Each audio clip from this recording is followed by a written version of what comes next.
Good evening. Tayo ngayon ay mga bagay ako na gustong i-share. Ito kasi yung pinaka-paborito kong subject nung ako nasa college, yung understanding the self. Malaking bagay din ang nakapamotivate sa akin dahil sa subject na ito.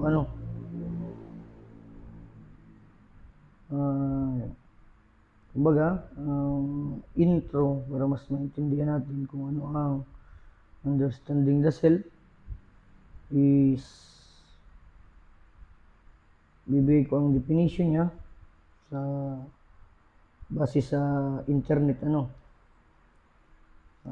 What is the meaning of understanding the self? The meaning of understanding the self is having insight into one's own behavior, attitude, strength, and weaknesses. It is the individual's ability to say and know what he or she is good at or needs improvement. Self-understanding is the one of the highest goals in psychology. Psychology is yung about sa human behaviors, yung pagpaprocess ng ating utak. And so ito nga ang pinaka-importante sa psychology, yung understanding the self, pinakamalaking bagay. Dahil once na hindi natin kilala ang ating sarili, hindi natin alam kung ano ang ating lakas, ang ating kahinaan, kung paano natin ma-overcome ang ating kahinaan. Kasi parang kung nagtatrabaho ka na hindi mo alam ang trabaho mo, ay medyo mahihirapan kang sa mga actions na gagawin mo. Halimbawa, nagmekaniko ka, hindi mo masyadong naiintindihan ang proseso ng mga sasakyan, is mahihirapan kang troubleshoot kapag nagka-problema ito. Baka yung iba, minsan pag hindi na kaya, ipinapasa sa ibang mekaniko. Ganon din naman sa ating sarili. Kapag hindi natin ganong kakilala ang ating sarili, ay nagiging mahina tayo sa pag-response sa mga bagay-bagay. Dahil sa ating buhay, lalo sa ating buhay, napakaraming aspeto. Ngayon ang ating physical, mental, emotional, and also ang pinakamahalaga yung ating spiritual. Yan ang bumubuo na mabuti sa ating pagkatao. And isa pa is yung kapag alam mo o kilala mo yung sarili, is yung you will know what is your purpose here in this world. Lahat ng bagay may dahilan, lahat ng bagay may purpose. Kaya tayo nabubuhay sa mundo, pero not majority of the people ask what is their mission or their purpose, why they are here in this world. They are experiencing the life in this world, in this dimension.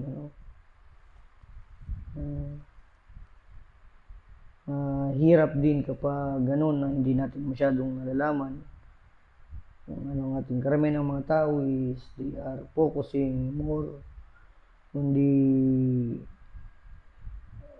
tangible things na kumbaga nahawakan, nakikita, mga bagay. And siguro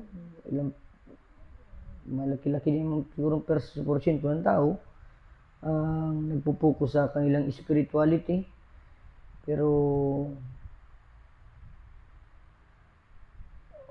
ang spirituality nga pala po hindi naman ito inclined,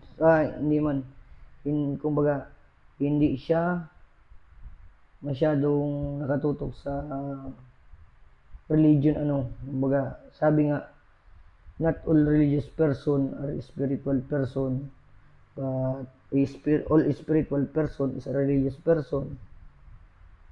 Dahil kumbaga ang spirituality is kapag alam mong spirituality, malalaman mo ang interconnectedness ng lahat ng tao, lahat ng bagay, ng bawat tao sa bawat isa, sa atin, tayo sa kanila, at nila sa atin, natin sa mundo, at ng mundo sa atin, natin sa Diyos, at ng Diyos sa atin. Yung pagkakakunik-konekta natin, diyan natin makikita sa spirituality. At may malaking bagay ng spirituality para sa ating emotion, sa ating mental, and also sa ating physical. Kasi marami naman tao na alam na lahat naman tayo may kaluluwa. Some of them are limiting their yung pagkaunawa nila sa spirituality, baga hanggang doon na lang muna ang inaabot ng kanilang pero darating din ang panahon na sana mas maraming tao ang makaunawa at magbigay ng panahon o oras para sa spirituality. And yun nga, sabi ko, malaking bagay ito sa emotion at sa ating physical o sa ating mismong sarili. Kapag marami pag-uusapan natin sa mga susunod ang mga unang-una, yung mga emosyon, mga malalaking factor sa buhay natin, the faith and the fear, diba? Yung kumbaga yung mga limiting beliefs natin na yung limiting beliefs na ilagay sa utak natin o na-program sa atin ng mundo. Para lang tayong computer. We are programmed by the community. Ang isip natin is kung nakadepende ang isip natin sa kung paano tayo lumaki, kung saan tayo lumaki, so kung paano ang ating kapaligiran, kung we react in a situation depende sa kung ano ang ating experience, kung paano tayo ni-raise ng ating mga magulang, ng ating community.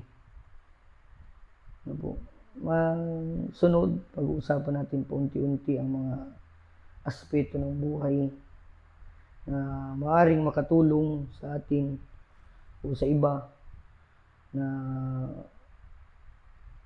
kumbaga yung mga tao makaka-resonate sa mga ganitong message. And I'm just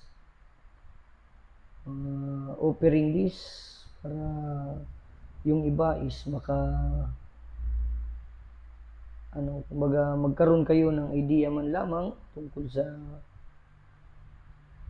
kumbaga bigyan nyo ng panahon ng inyong sarili, kasi ito is pinag-aaralan sa college ko na kasi ito na pag-aralan.